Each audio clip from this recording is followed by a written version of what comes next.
Bismillahirrahmanirrahim. Alhamdulillah wassalatu wassalamu ala Rasulillah wa ala alihi wa ashabihi wa mawalah wa man ittaba'ah. Allahumma 'allimna ma jahilna wanfa'na bima 'allamtana warzuqna ilman nafi'an ya rabbal alamin.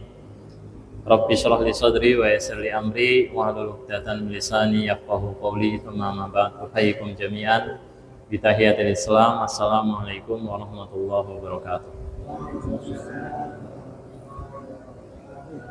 Alhamdulillah, segala puji bagi Allah Subhanahu wa taala,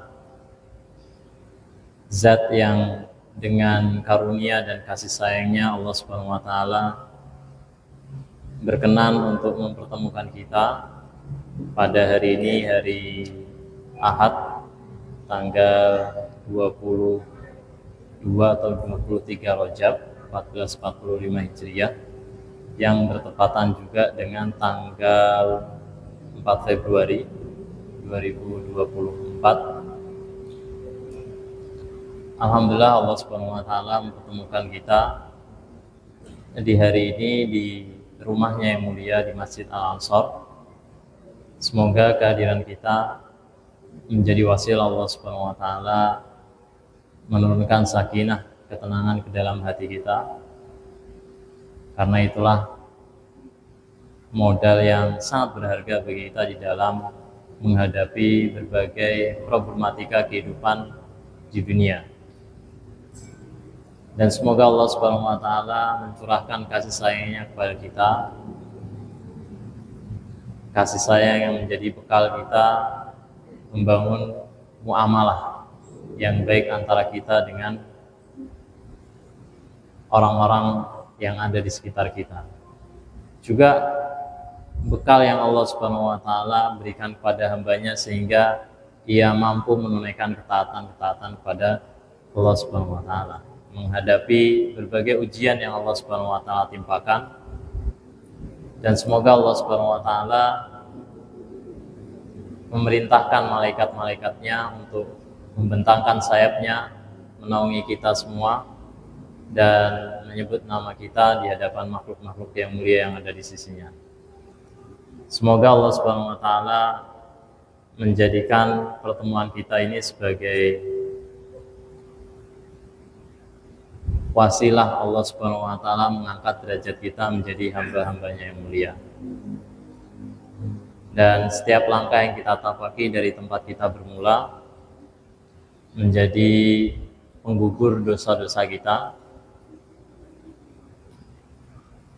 dan semakin menambah rasa cinta dan di saat bersamaan rasa takut kita kepada Allah Subhanahu wa taala. Bapak-bapak dan ibu-ibu sekalian yang Allah muliakan,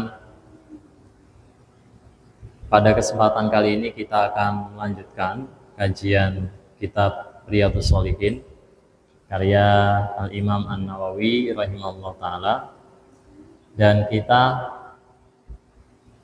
sampai pada hadis yang ke-50.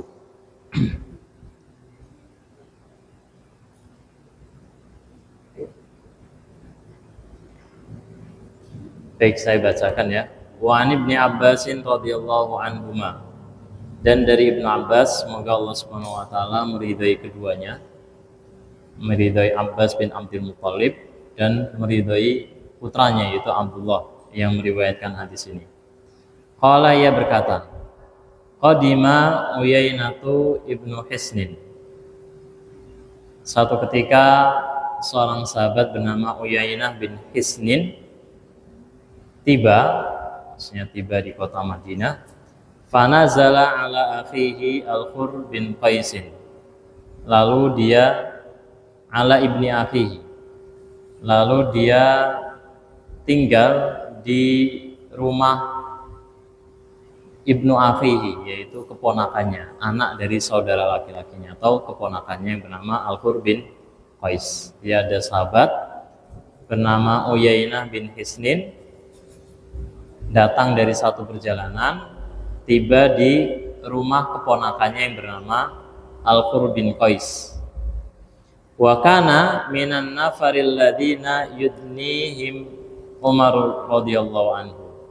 Dan Al-Khur bin Qais ini adalah seseorang yang punya kedekatan dengan Amirul Mukminin Khalifah Umar bin Khattab radhiyallahu anhu.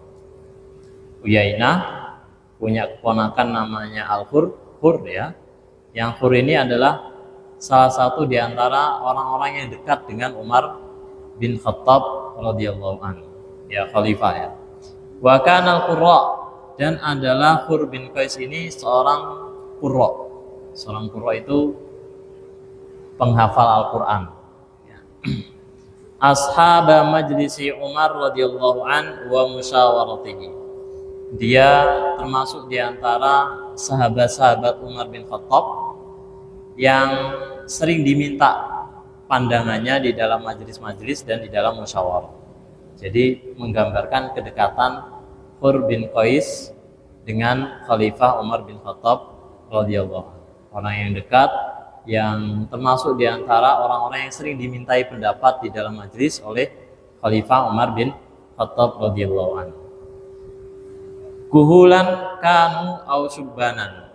Jadi sahabat-sahabat atau orang-orang yang ada di sekitar ya ring satunya Umar bin Khattab ini, di antara mereka ada yang sudah tua, ada juga yang masih muda. Ya, ada yang sudah tua, ada yang masih muda.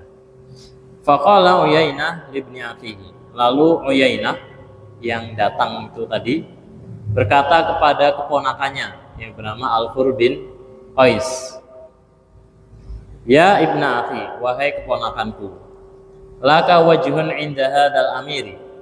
Engkau ini punya wajah di sisi pemimpin ini.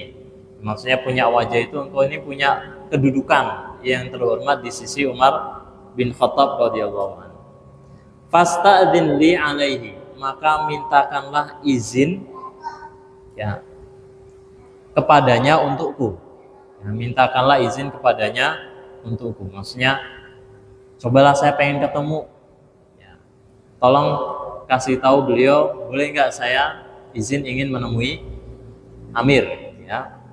Kemudian fasta'dana, Al-Hur bin Qais pun meminta izin kepada Umar bin Khattab radhiyallahu an ya agar pamannya yang bernama Uyainah bisa menemui Amirul Mukminin.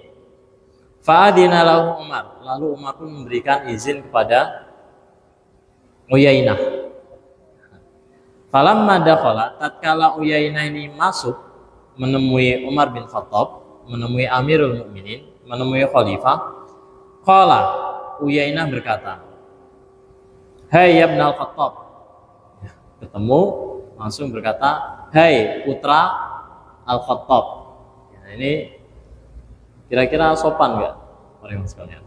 Ya, datang menemui Amirul Mukminin bilangnya ya ibn al-Khattab, langsung hey ya ibn al-Khattab, hey putra Al-Khattab. Nah, manggilnya hey lagi ya. Bukan dia wahai gitu ya, tapi hey. Fa wallahi, demi Allah, ya kata Uyainah, ma tu'tinal jazla, engkau tidak memberikan kepada kami bagian yang banyak.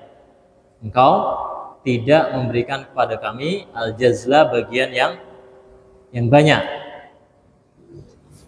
Wala tahkumu fina bil adl, dan engkau tidak memutuskan hukum dengan adil. Jadi Amirul Mukminin Umar bin Khattab radhiyallahu an dituduh oleh Uyainah bin Hisnin dia tidak berbuat adil dan tidak memberikan bagian yang cocok atau yang banyak untuk dirinya.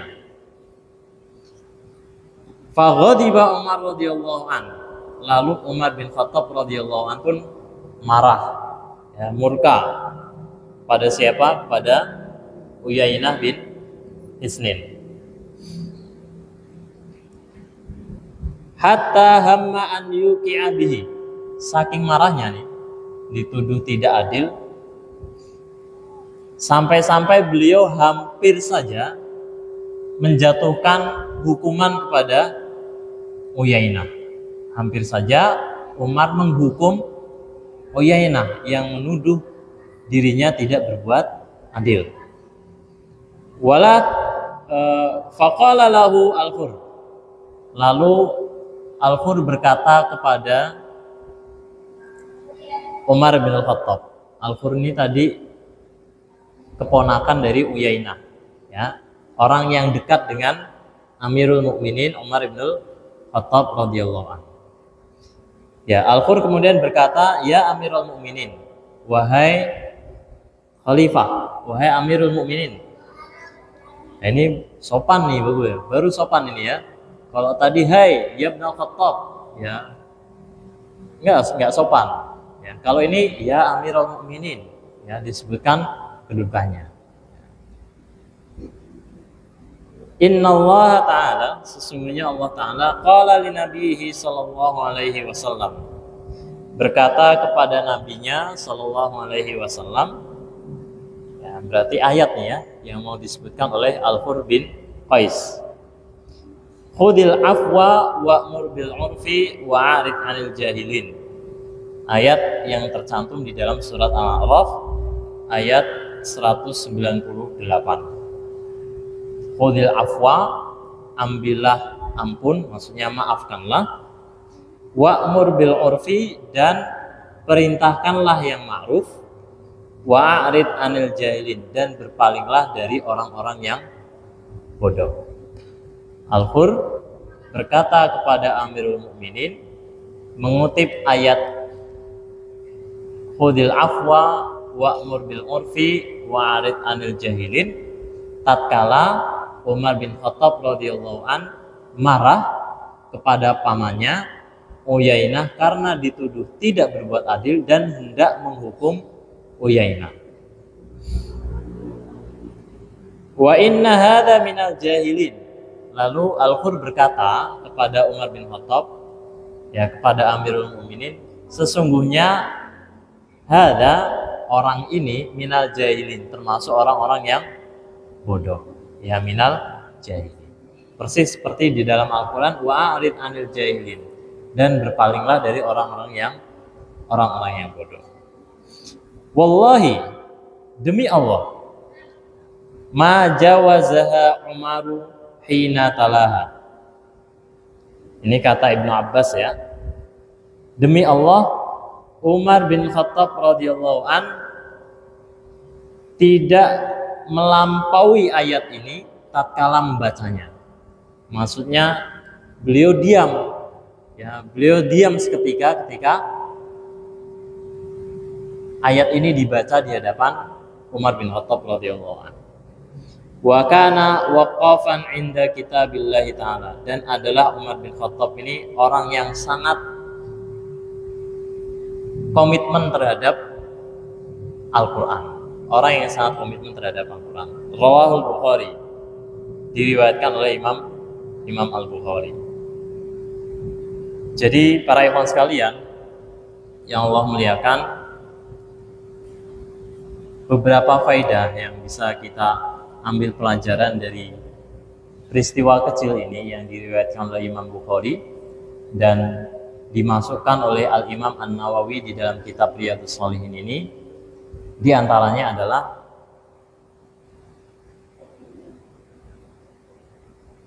yang pertama, dan ini yang menjadi highlight ya dari hadis ini, poin utama dari hadis ini, di mana hadis ini kan masuk ke dalam babus sabar, kitab atau bab tentang kesabaran. Dan sudah banyak hadis-hadis sebelumnya yang kita lewati yang membahas tentang marah, yang menjelaskan kepada kita bahwa di antara bentuk kesabaran itu adalah menahan amarah, atau menahan al-ghadab, marah. Marah itu apa sih Pak Iwan? Ya, ada penjelasan menarik nih di dalam kitab Subulus Salam, Syarah Bulughul Maram. Marah itu harakatun nafs gerakan jiwa, ya, ilal kharij atau ilal jasadi, keluar dari dalam diri, ya, keluar menuju ke fisik, ya, anggota tubuh, li iradatil intiqam, untuk atau ingin balas dendam, li iradatil intiqam. Jadi gerakan di dalam jiwa atau emosi yang dikeluarkan untuk membalas, itu hakikat marah seperti itu. Jadi kalau kita lihat definisi ini, ya para ikhwan sekalian, sumber utamanya kan di dalam hati kita, bahwa marah itu kan rasa benci terhadap orang lain karena perbuatan orang lain yang melukai diri kita, melukai kehormatan dan mungkin melukai fisik kita, dan kita ingin membalas perbuatan tersebut. Nah, kalau kita kaitkan dengan peristiwa di mana Umar bin Khattab radhiyallahu an, Amirul Mukminin, dihina atau dilecehkan, dituduh, ya, dengan tuduhan yang mengerikan, ya, oleh Uyainah bin Hisnin, bahwa Umar bin Khattab radhiyallahu an di dalam melakukan pembagian harta itu dianggap tidak adil. Lalu Umar bin Khattab radhiyallahu an faghadiba, Umar pun marah. Kemudian apa yang dilakukan Umar ketika marah? Hatta arada an yuqi'a, sampai-sampai Umar ingin menghukum Uyainah.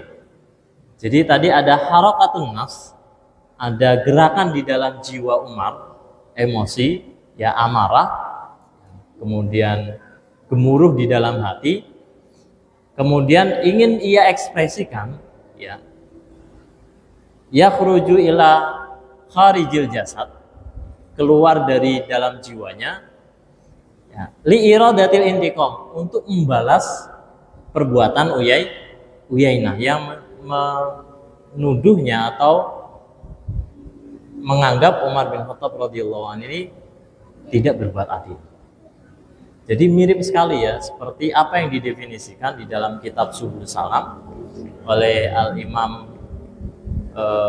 As-San'ani, ya, Syarah Bulughul Maram, bahwa biasanya amarah itu muncul karena keinginan membalas, ya, perbuatan orang lain. Tapi apakah kemudian Umar bin Khattab radhiyallahu anhu membalas? Tadi di hadis ini jadi nggak beliau membalas? Enggak kan? Enggak.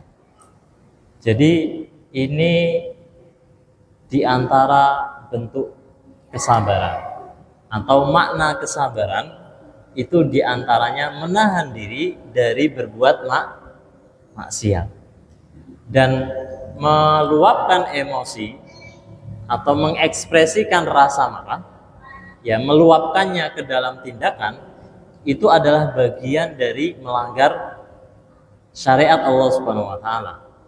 Bagian dari melanggar perintah Allah Subhanahu wa taala atau melakukan apa yang Allah Subhanahu wa taala larang.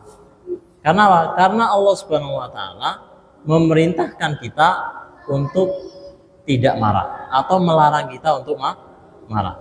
Bahkan di hadis-hadis sebelumnya Rasulullah Shallallahu alaihi wasallam, di antaranya di dalam hadis Abi Hurairah radhiyallahu an, ya, beliau mengatakan, ya, kepada seorang sahabat yang meminta wasiat atau meminta nasihat kepada Rasulullah SAW, apa nasihat yang Rasulullah SAW berikan kepada sahabat itu? La taghdab, jangan kamu marah. Kemudian apa makna jadi jangan kamu marah itu? Kira-kira ada dua, para ikhwan sekalian. Makna jangan engkau marah. Yang pertama, jangan engkau luapkan amarahmu. Jangan engkau turuti emosimu. Di antaranya dengan mengeluarkan kata-kata yang kasar, ya, dengan nada yang keras, atau bahkan melakukan perbuatan fisik, ya, melukai orang lain sebagai bentuk balas dendam. Yang pertama, berarti maknanya menahan amarah atau sabar di dalam menahan amarah itu adalah tidak meluapkan emosi. Berarti apa? Menahan kan berarti menyimpan amarah itu di dalam hati. Maka bahasanya di dalam Al-Qur'an atau di dalam hadis itu namanya kadmul ghaid. Kadmul ghaid itu menutup emosi atau menahan emosi. Ya, kadmu itu sebenarnya seperti botol para ikhwan sekalian. Ya, ini botol misalkan ya. Ini kemudian ditutup oleh satu tutup gitu ya. Itu kan namanya menahan isi botol itu tidak keluar. Jadi kadmul ghaid itu menahan amarah yang ada di dalam hati agar jangan sampai amarah itu keluar di dalam wujud, keluar baik dalam ekspresi wajah marah, ya, kemudian di dalam hadis sebelumnya kan kita juga ketemu ya hadis di mana Rasulullah SAW diceritakan oleh seorang sahabat yang bernama Sulaiman bin Surat, di mana ada dua orang yang saling mencela satu sama lain. Kemudian Rasulullah SAW mengatakan, inilah alamu kalimatan lau qalaha la dhahaba anhu ma yajid. Sesungguhnya aku ada satu kalimat yang kalau dia mengatakan kalimat itu maka hilanglah apa yang dia dapati, yaitu a'udzubillahi minasyaitonirrajim. Jadi dua orang itu yang saling saling mencela itu kan digambarkan di dalam hadis yang sebelumnya, ihmarra wajuhu, wajahnya memerah. Berarti kan ada perasaan emosi marah yang hendak ia ekspresikan di dalam fisiknya, itu dengan wajah yang merah. Dan kalau kita cermati ya para ikhwan sekalian, seperti itu orang yang biasanya marah, dia berusaha untuk meluapkan emosi karena dengan itu amarahnya mungkin bisa reda. Jadi makna menahan amarah, bersabar dari menahan amarah itu yaitu jangan meluapkan emosi. Tidak marah berarti tidak meluapkan emosi. Kemudian makna yang kedua dari sabar menahan amarah itu adalah tidak melakukan sesuatu yang menyebabkan marah. Tidak melakukan sesuatu yang menyebabkan marah. Biasanya nih para ikhwan sekalian, tidak melakukan sesuatu yang menyebabkan marah itu dorongannya itu kalau enggak sombong, ya, perasaan sombong, atau kalau enggak sombong yaitu hasad atau dengki kepada orang lain, karena ini menjadi sumber dari amarah atau sumber di antara sumber-sumber amarah. Orang yang sombong, orang yang punya kuasa potensial sekali ya untuk kemudian dia meluapkan amarah. Ya kan? Di hadis yang sebelumnya juga kita sudah mendapati ya, Rasulullah SAW mengatakan, man kadhama ghaidan, barang siapa yang menahan amarah, wa huwa qadirun ala an yunfidahu, padahal dia mampu untuk meluapkan amarah itu, ya, da'ahu Allah Subhanahu wa taala rusul khalaqi yaumil qiyamah, kelak Allah Subhanahu wa taala akan memanggil dia di hadapan ya makhluk-makhluknya di hari kiamat, hatta yukhayyirahu minal huril 'aini ma syaa. Allah panggil dengan panggilan yang mulia, kemudian Allah pilihkan ya, untuk Allah beri dia pilihan untuk menikahi atau membersamai bidadari-bidadari surga. Jadi makna kedua dari menahan marah itu maksudnya adalah tidak melakukan sesuatu yang bisa menyebabkan amarah. Mulai dari menahan diri dari sifat sombong atau menghilangkan sifat sombong. Jadi makna jangan marah itu jangan jangan bersikap sombong. Kemudian jangan marah itu jangan bersikap hasad atau benci kepada orang lain karena nikmat yang mereka miliki. Juga jangan marah itu maknanya juga jangan menyakiti orang lain. Karena dengan menyakiti orang lain itu menimbulkan orang lain membalas ya perbuatan kita, sehingga kita pun marah karena balasan tersebut. Nah, inilah dua makna yang kira-kira yang kita elaborasi ya para ikhwan sekalian dari hadis-hadis tentang amarah. Dan diantaranya seperti apa yang ditampilkan ya oleh Umar bin Khattab radhiyallahu an ketika beliau bersabar ya, menahan amarahnya, tidak meluapkan emosinya karena dituduh tidak berbuat adil kepadanya, kemudian hendak menghukum orang yang menuduh itu, ya beliau tidak jadi menghukumnya setelah muridnya yang bernama Al-Qur bin Qais ini mengingatkannya dengan menggunakan satu ayat di dalam surat Al-A'raf ayat 198, yaitu Allah Subhanahu wa taala berfirman, "Khudil afwa wa'mur bil urfi wa'rid 'anil jahilin." Yaitu maafkanlah, ya khudil afwa, maafkanlah, wa'mur bil urfi, dan perintahkanlah yang ma'ruf, wa'rid 'anil jahilin, dan berpalinglah dari orang-orang yang bodoh. Apa yang bisa kita pelajari para ikhwan sekalian dari satu penggalan kisah ini? Umar bin Khattab radhiyallahu an disebutkan di dalam hadis ini adalah orang yang waqafan, yaitu orang yang komitmen sekali di dalam memegang teguh Al-Quran. Dan inilah keunggulan para sahabat ridwanullahi alaihim, terutama sahabat-sahabat yang dekat dengan Rasulullah sallallahu alaihi wasallam. Umar bin Khattab radhiyallahu an adalah orang terbaik ketiga ya, di kalangan umat Islam setelah Rasulullah sallallahu alaihi wasallam, kemudian Abu Bakar radhiyallahu an, kemudian Umar bin Khattab radhiyallahu an. Bahkan sampai Rasulullah sallallahu alaihi wasallam menyebutkan di dalam satu hadis yang kira-kira maknanya, sekiranya Allah Subhanahu wa taala mengutus seorang nabi setelahku, kalau ada, maka Umar bin Khattablah nabinya. Maka Umar bin Khattablah nabinya. Ini menjelaskan kepada kita betapa mulianya kedudukan Umar bin Khattab radhiyallahu an di dalam Islam. Sehingga beliau diangkat menjadi khalifah kedua setelah Abu Bakar radhiyallahu anhu. Bahkan banyak di antara ayat-ayat di dalam Al-Quran yang mengafirmasi atau mengkonfirmasi pandangan Umar bin Khattab radhiyallahu, yang selaras dengan pandangan Umar bin Khattab radhiyallahu anhu. Nah,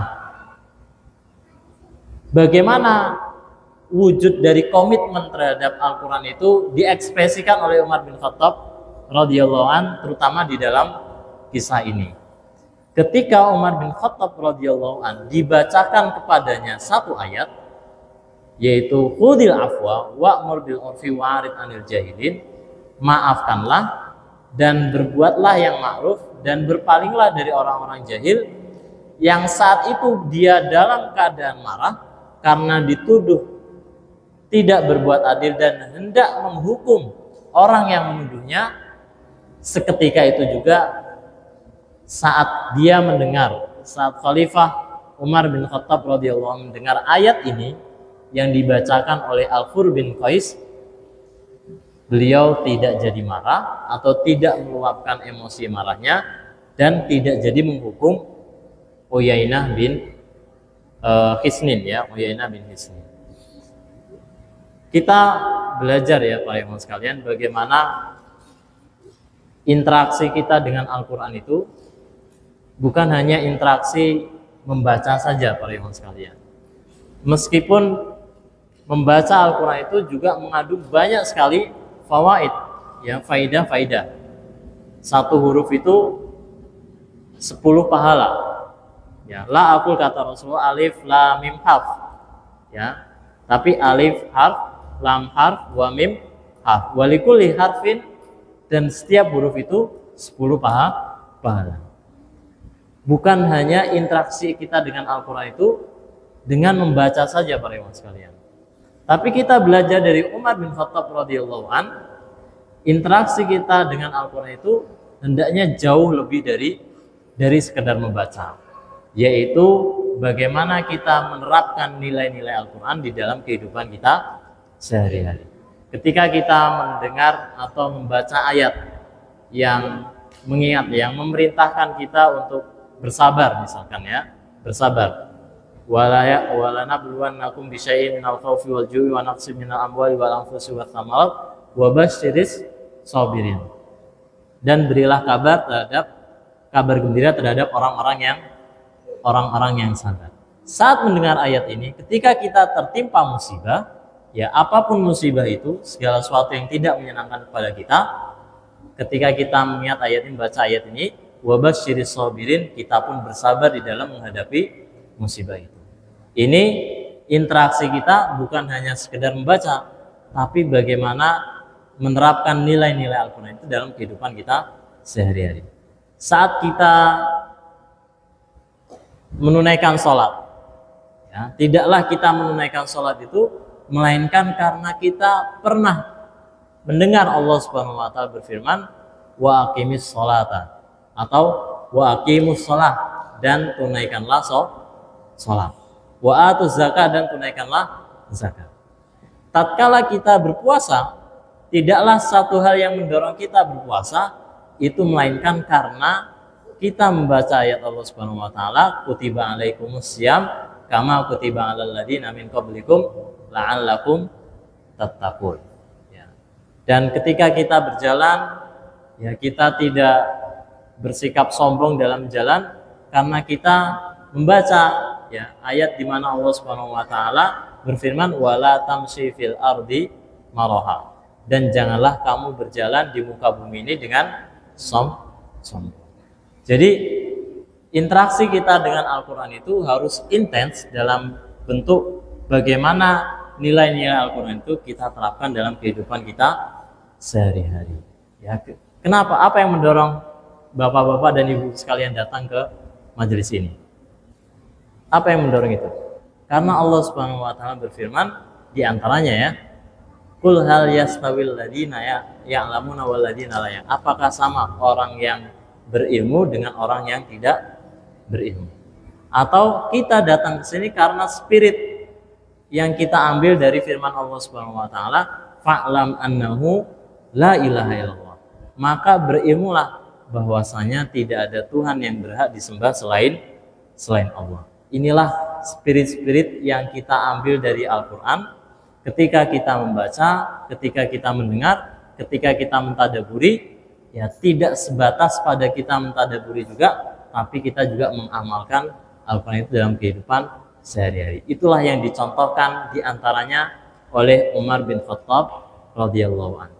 Seketika saat dia hendak meluapkan emosinya, menghukum orang yang menuduhnya tidak berbuat adil, ketika ia mendengar ayat ini, udil afwa wa'mur bil urfi wa'rid 'anil jahilin, seketika itu dia tidak jadi meluapkan emosinya. Dia berhenti, dia tidak jadi marah. Dan beberapa hikmah di antara hikmah lainnya yang bisa kita ambil kesimpulan ya dari hadis ini para ikhwan sekalian, bahwa Umar bin Khattab radhiyallahu an itu termasuk orang yang sangat mencintai musyawarah. Ya, sangat mencintai musyawarah. Kenapa? Karena Allah Subhanahu wa taala ya di dalam banyak ayatnya memerintahkan kita untuk saling bertukar pikiran, saling berdiskusi. Dan inilah wujud ya kemasyarakatan di dalam Islam itu, bagaimana diskusi di antara kaum muslimin itu tumbuh. Dan diskusi itu di antaranya digali melalui obrolan-obrolan di dalam musyawarah. Allah mengatakan wasawirhum fil amr, dan musyawarahkanlah pada mereka di dalam urusan. Atau wa amruhum syura bainahum, dan perkara mereka musyawarahkanlah di antara mereka. Kemudian faedah lain yang bisa kita ambil kesimpulan dari hadis ini, bagaimana Umar bin Khattab radhiyallahu an menjadikan orang-orang solih itu ada pada circle utamanya. Jadi teladan kita, ya para ikhwan sekalian, ibu-ibu sekalian, teladan kita terhadap Umar bin Khattab radhiyallahu an yaitu perbanyaklah berkawan dengan orang-orang yang solih.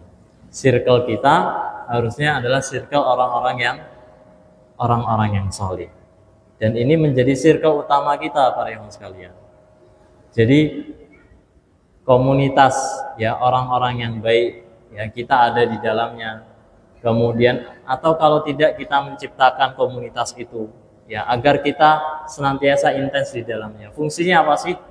Fungsinya adalah di antara wujud ukhuwah Islamiyah itu, di dalam satu komunitas yang kita bangun atau yang kita ada di dalamnya itu wa tawasau bil haqqi wa tawasau bis sabr, dan saling menasihati dengan kebenaran dan saling menasihati dengan kesabaran. Persis sekali seperti yang dilakukan oleh Al-Fur bin Qais terhadap Amirul Mukminin Umar bin Khattab radhiyallahu anhu.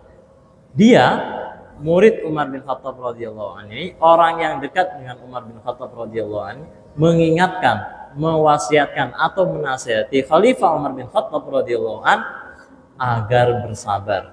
Wa tawasau bil haqqi wa tawasau bis sabr. Dan kesabaran itu diantaranya, ya kesabaran itu adalah saat kita membangun hubungan dengan orang lain. Karena ini masalah yang krusial ya para ikhwan sekalian, bahwa beriman itu kan memang sebaiknya berjamaah, ya kan? Kita diperintahkan wa'tasimu bihablillahi jami'an, dan berpegang teguhlah kalian dengan tali Allah secara berjamaah. Artinya apa maknanya para ikhwan sekalian?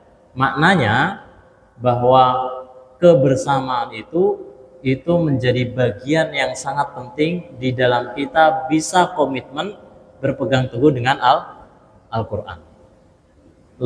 Kira-kira lebih enak mana? Beriman sendirian atau beriman bareng-bareng? Bareng-bareng, ya kan? Coba kita lihat saudara-saudara kita minoritas muslim, ya, di negeri-negeri mayoritas kafir. Apa yang terjadi dengan mereka? Susah mereka untuk beriman, susah untuk mereka beribadah. Saya pernah mendapat cerita, ya, saudara kawan saya yang beberapa hari tinggal di Australia, Di sana untuk membangun rumah ibadah itu susah.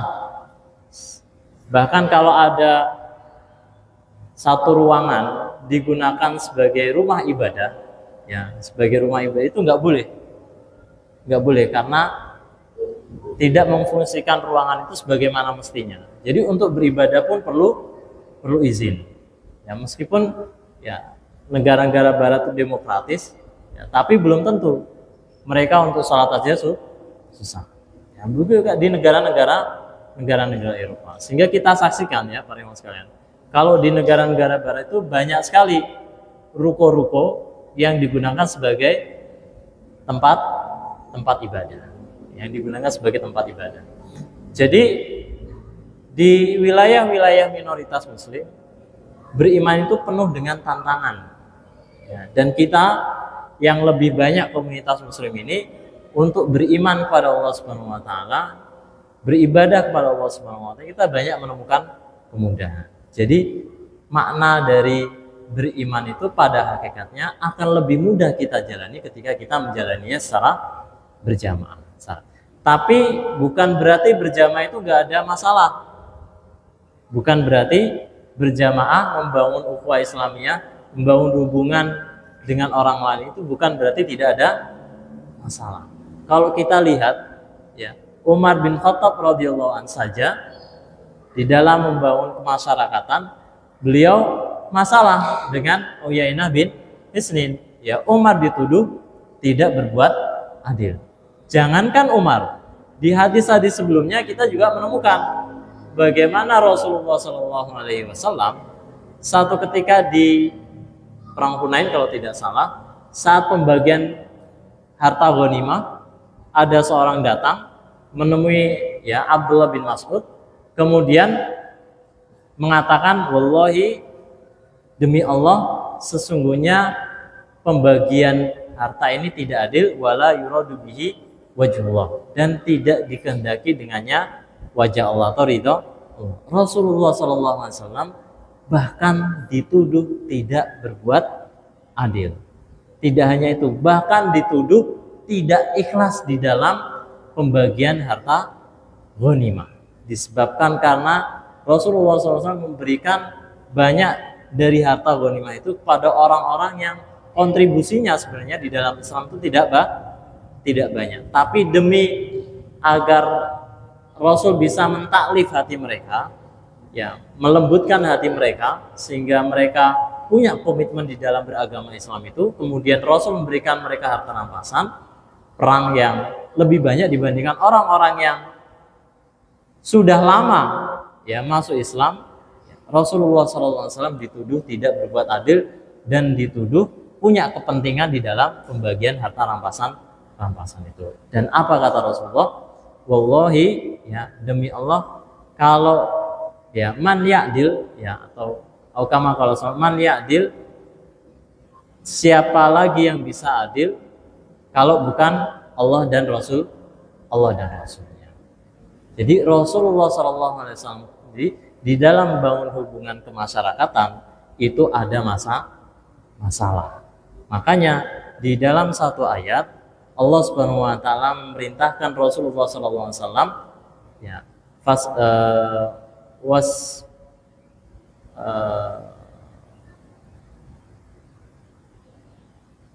wasbir ma'al ladina, dan bersabarlah bersama orang-orang yang sebentar.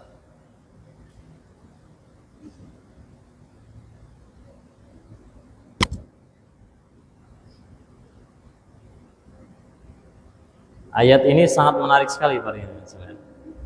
Wasbir nafsaka ma'al ladina yad'una rabbahum bil ghadati wal 'ashyi yuriduna wajha.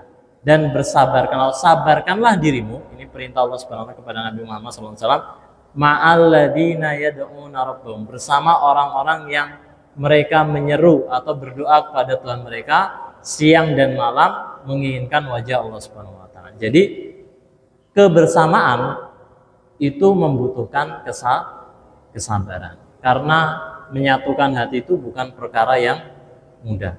Seringkali kita punya selisih, punya masalah dengan orang lain. Di dalam majelis ini bisa jadi para ikhwan sekalian, ya, antara satu dengan yang lain, antara kita, antara saya dengan ikhwan sekalian, antara ikhwan dengan saya, antara satu sama lain kita ada masalah. Maka di dalam membangun hubungan kebersamaan itu, di dalam membangun hubungan jamaah, di dalam membangun hubungan ukhuwah Islamiyah, spirit watawasau bil haqqi watawasau bis sabr itu menjadi sangat penting dan sangat kita butuhkan.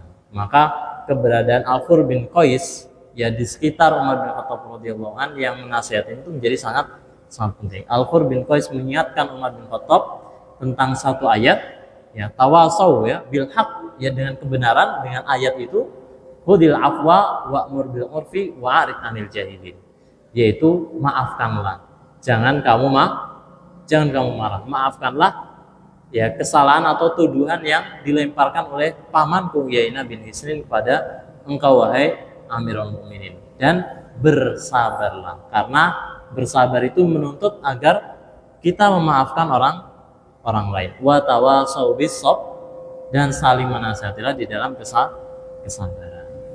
Inilah spirit yang bisa kita ambil ya di antaranya para ikhwan sekalian dari peristiwa atau momen yang sangat singkat yang diceritakan oleh Ibnu Abbas radhiyallahu anhuma, bagaimana Khalifah Amirul Mukminin Khalifah Umar bin Khattab radhiyallahu an berpegang teguh di dalam Al-Qur'an, ya, ketika dia mendengar satu ayat dia berusaha menerapkan ayat itu dalam kehidupannya sehari-hari. Dan kita belajar dari Umar bin Khattab radhiyallahu an, di antara bentuk komitmen di dalam menerapkan nilai-nilai Al-Quran itu adalah dengan bersabar dan memaafkan kesalahan orang lain. Barakallahu fikum, hadanallahu wa iyyakum wa minkum, wallahu alam bisawab. Assalamualaikum warahmatullahi wabarakatuh.